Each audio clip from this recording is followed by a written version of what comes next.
Hi hello good morning. ఈరోజు రథసప్తమి కాబట్టి కొంచెం ఎర్లీగానే నిద్ర లేచాను. సో బయట వ్యూ చాలా బాగుంది మార్నింగ్ మార్నింగ్. సో ఈరోజు తలస్నానం జిల్లెడాకులతో తలస్నానం, జిల్లెడాకు రేగిపండుతో తలస్నానం చేయాలంట. సో అది కంప్లీట్ చేసుకొని నా పూజ నేను స్టార్ట్ చేసేసాను. క్లీనింగ్ ప్రాసెస్ మొత్తం స్టార్ట్ చేసేసి నేను చిక్కుడుకాయలు ఇంకా చిక్కుడు ఆకులతో నైవేద్యం పెట్టాలి. సో నాకు చిక్కుడు ఆకులు ఎక్కడా దొరకలేదు, కానీ చిక్కుడుకాయలతో రథాన్ని చేశాను. ఒకసారి ఎలా చేశానో చూసేయండి. అది చేయడానికి చాలా కష్టపడ్డాను నేను. పైగా అది ఫస్ట్ టైం నేను ట్రై చేయడం రథం. చాలా ఇబ్బంది పెట్టేసింది, బట్ ఎలానో అలా వచ్చేసింది. అండ్ అది నాకు చిక్కుడు ఆకులు ఎక్కడా దొరకలేదు కాబట్టి నేను వాటిని రిస్క్ చేయదలుచుకోలేదు.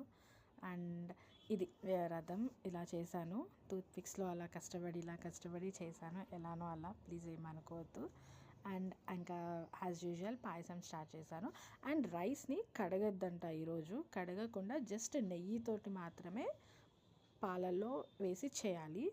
అండ్ ఇంకా పాలు కూడా పొంగించాలంట ఈరోజు. యాక్చువల్గా కట్టెల మీద పొంగిస్తారు, మనకు ఆ ప్రాసెస్ ఇక్కడ లేదు కాబట్టి, ఆ ఫెసిలిటీ కూడా లేదు కాబట్టి నేను నా స్టవ్ మీదనే పాలు పొంగించుకొని రైస్ నెయ్యితో కంప్లీట్ చేసి పాయసం చేసేసాను.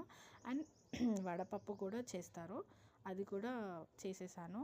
తర్వాత సూర్యుడికి వాటర్ అర్పించాలి అన్నారు. సో వాటర్ కూడా అర్పించేశాను. అండ్ అందులో కొంచెం పూలు, గంధం, పసుపు, కుంకుమ వేసి సూర్యభగవానికి నమస్కారం చేసుకొని ఆ వాటర్ని సమర్పించాలి. సో సూర్యభగవానికి వాటర్ అర్పించేసాము. అండ్ పూజ కూడా అయిపోయింది. ఇలా నా పూజ అయిపోయింది. అండ్ బయట తులసి చెట్టు కూడా నేను నా పూజని చేసేసాను. ఇంకా అక్కడ పెట్టిన దీపం పోకుండా ఉండడానికి అవి నా పాటలు అనమాట. నాకు వచ్చినట్టు నేను నా పూజ కంప్లీట్ చేసేసాను. పూజ ఎండ్ అయిపోయింది. Okay, bye.